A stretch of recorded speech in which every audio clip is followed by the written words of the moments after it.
Assalamualaikum warahmatullahi wabarakatuh. Ketemu dengan saya, Hendras Budi Paningkat, dalam catatan harian pegawai ATR BPN. Dalam video ini, saya akan menjelaskan tentang sejarah pendaftaran tanah, di mana literatur dalam video ini dinukil dari Himpunan Karya Tulis Pendaftaran Tanah dari Direktorat Jenderal Agraria, Direktorat Pendaftaran Tanah tahun 1985. Jadi, Sobat ATR BPN, teman-teman, saya menemukan buku ini secara tidak sengaja waktu melakukan bersih-bersih di kantor.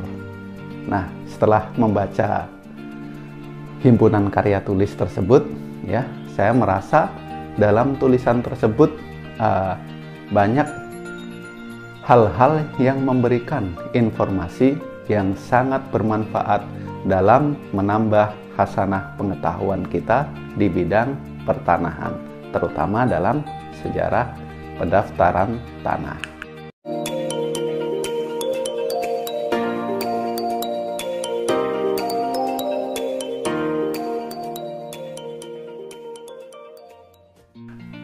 Nah, teman-teman, pendaftaran tanah diselenggarakan oleh pemerintah sebenarnya untuk memenuhi kebutuhan masyarakat dan kebutuhan pemerintah itu sendiri. Nah, bagaimana pendaftaran tanah itu untuk memenuhi kebutuhan masyarakat? Ya, ternyata diawali dari penguasaan tanah oleh masyarakat, ya, masyarakat hukum adat yang umumnya diperoleh dengan cara pembukaan tanah melalui sistem ladang berpindah. Jadi tahun dulu penguasaan tanahnya diperoleh melalui pembukaan tanah, ya, membuka hutan, kemudian berladang, ya, berkebun dengan metode ladang berpindah.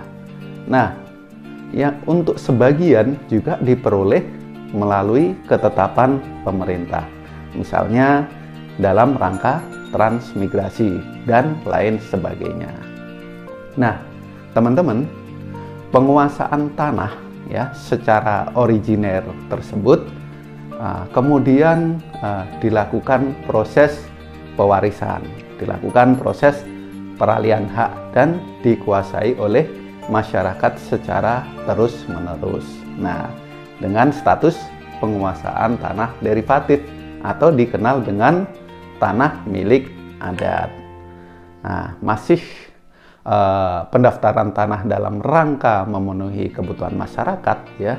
Ternyata penyelidikan riwayat tanah untuk mengetahui proses beralihnya hak atas tanah, ya, sampai pada pembukanya itu jarang berhasil, ya, susah untuk diperoleh riwayat tanahnya, sehingga timbul ketidakpastian mengenai siapa pemilik sebenarnya dari pemilik bidang tanah tersebut maupun batas-batasnya dengan siapa. Nah, ketidakpastian mengenai proses pemilikan tanah tersebut, ternyata masih ditambah lagi dengan ketidakpastian mengenai hukumnya, yaitu hukum pembuktian, hukum perjanjian, kemampuan dan kewenangan bertindak, hukum pewarisan, dan lain sebagainya. Di mana untuk orang yang tunduk pada hukum perdata barat diatur dalam hukum perdata barat. Nah, sedangkan untuk sebagian besar penduduk Indonesia berlaku hukum adat yang tidak tertulis. Nah, setelah itu maka lahirlah pada masa lampau, ya, pada zaman dulu, usaha swasta untuk membantu para penjual, ya, atau pembeli atau kreditur atau debitur untuk memperoleh kepastian hukum tanah dan batasnya melalui penyelidikan riwayat penguasaan tanah dengan memeriksa surat-surat bukti dan alat-alat pembuktian lainnya. Ya, hasilnya mungkin baik, tetapi tidak begitu saja dapat diterima oleh pembeli-pembeli atau pihak ketiga selanjutnya, sehingga akan selalu timbul keraguan-raguan dan ketidakpastian, sehingga peralihan hak menjadi lama dan mahal. Nah, dengan kondisi yang demikian, maka diperlukanlah turun tangan pemerintah untuk memberikan jaminan kepastian hukum mengenai hak atas tanah berupa penerbitan suatu surat bukti hak atas tanah ataupun sertifikat. Dengan adanya jaminan kepastian hukum itu, diharapkan proses peralihan hak dapat berjalan sederhana, cepat, murah, dan tentunya aman. Nah, turut campurnya pemerintah ya di bidang pendaftaran tanah ya pada masa lampau itu dibuktikan dengan peristiwa yang terjadi di Sungai Mesir ya, di Mesir ya, di lembah Sungai Nil ya, beberapa abad sebelum Masehi, di mana lembah Sungai Nil di situ merupakan lembah yang subur. Nah, peristiwa tersebut diawali oleh para petani-petani ya di lembah Sungai Nil, di mana tiap tahun mendapat kesulitan kembali untuk menemukan batas-batasnya yang hilang karena banjir, karena tersapu banjir, di mana untuk merekonstruksi kembali memerlukan turut campur pemerintah ya, dibantu oleh para ahli ilmu ukur tanah ya. Memang dari dulu sudah ada campur tangan pemerintah. Nah, selain untuk memenuhi kebutuhan masyarakat ya, pendaftaran tanah dilakukan juga untuk memenuhi kebutuhan pemerintah ya, di mana pemerintah memerlukan data penguasaan tanah untuk perencanaan pembangunan dan pelaksanaannya, terutama yang melibatkan para pemilik tanah. Nah, data tersebut semula diperlukan untuk pajak yang adil dan merata, sehingga diperlukan data kepemilikan tanah dan daftar tanah atau biasa disebut data kadastral ya. Kadastral berasal dari kata Romawi yaitu capistatrum atau bahasa Italia capistatro ya, yang berarti daftar pajak yang disusun per kepala keluarga dalam hubungannya dengan hasil bumi. Jadi dulu pendaftaran tanah dulu itu dilakukan dalam rangka pajak ya, fiskal kadaster. Nah, ternyata dalam perkembangannya diperlukan data kadastral untuk kepentingan pengawasan, perencanaan tata guna tanah, pembebasan tanah ya, advis planning, dan pajak kekayaan dan pendapatan guna mendukung perekonomian negara, sehingga lahirlah pendaftaran tanah.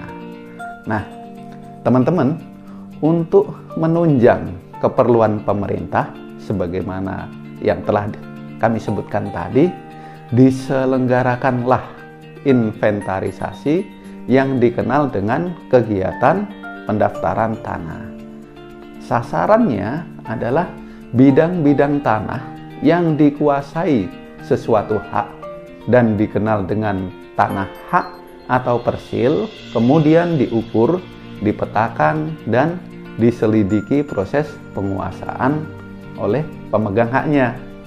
Nah, setelah itu hasilnya berupa peta dan daftar yang memberikan penjelasan mengenai siapa pemegang haknya, letaknya di mana, luasnya berapa, dan lain sebagainya. Jadi hasilnya berupa data kadastral yang informatif. Nah, data tersebut dapat menjawab pula masyarakat ya, menjawab masalah yang dihadapi oleh masyarakat terhadap ketidakpastian yang dihadapi dalam perbuatan-perbuatan hukum mengenai tanah, termasuk pula dalam menghadapi masalah mengenai batas-batas tanah. Adapun instansi yang menyelenggarakan kegiatan tersebut ya pada saat itu dulu adalah pendaftaran tanah. Nah, instansi yang menyelenggarakan pendaftaran tanah ya zaman dulu itu bermacam-macam, tapi umumnya diselenggarakan oleh pemerintah. Tetapi ada juga oleh notaris negara ya zaman dulu di bawah pengawasan pengadilan atau kantor pengadilan negeri itu sendiri. Nah, itu dulu ya sobat ATR BPN, teman-teman. Pendaftaran tanah semula dilaksanakan untuk tujuan fiskal ya. Nah, awalnya pendaftaran tanah itu dilaksanakan untuk tujuan fiskal atau fiskal kadaster, kemudian berkembang lebih lanjut guna mengantisipasi masalah pertanahan. Maka lahirlah pendaftaran tanah untuk tujuan kepastian hukum atau disebut dengan reh kadaster.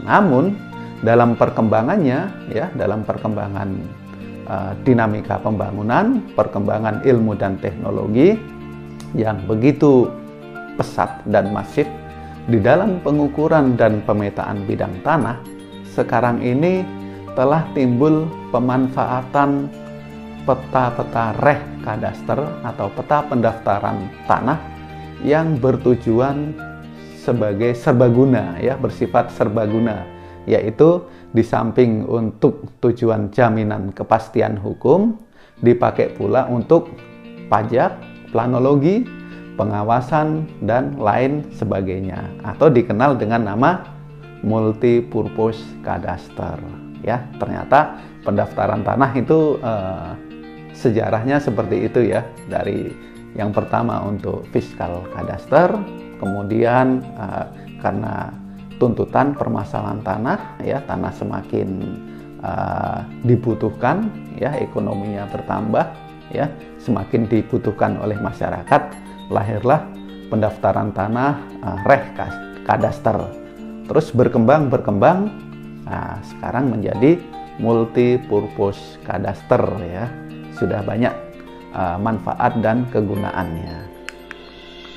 Nah, tujuan pendaftaran tanah ya adalah untuk menjamin kepastian hukum ya, yang meliputi kepastian hukum mengenai orang atau badan hukum yang menjadi pemegang hak atau subjek haknya. Yang kedua juga kepastian hukum mengenai lokasi, batas, serta luas suatu bidang tanah atau objek haknya. Terus yang ketiga, kepastian hukum mengenai hak atas tanahnya. Nah, teman-teman, kepastian subjek dan objek ya, kepastian subjek dan objek hak sangat diperlukan dalam lalu lintas hukum mengenai hak atas tanah, sehingga oleh pemerintah di kebanyakan negara diselenggarakan sistem keterbukaan atau pengumuman mengenai hak atas tanah ya, atau dikenal dengan sistem publisitas. Nah, publisitas berarti suatu prinsip di mana setiap orang dapat mengetahui semua hak-hak atas tanah dan semua perbuatan hukum mengenai tanah. Terus mengenai tanah sebagai objek hak, sistem pengumumannya menganut azas spesialitas, yaitu suatu cara penetapan batas sehingga identitas suatu bidang tanah menjadi jelas, yaitu jelas lokasinya, jelas batas-batasnya, dan jelas luasnya. Dengan sistem publisitas itu diselenggarakan ya suatu daftar umum berupa peta dan daftar, yaitu daftar tanah, daftar surat ukur, daftar nama, dan daftar buku tanah. Ya, sekian video dari saya ya. Terima kasih. Semoga bermanfaat. Jangan lupa like, comment, and subscribe ya teman-teman, biar channel ini tetap semangat dan berkembang. Terima kasih. Assalamualaikum warahmatullahi wabarakatuh.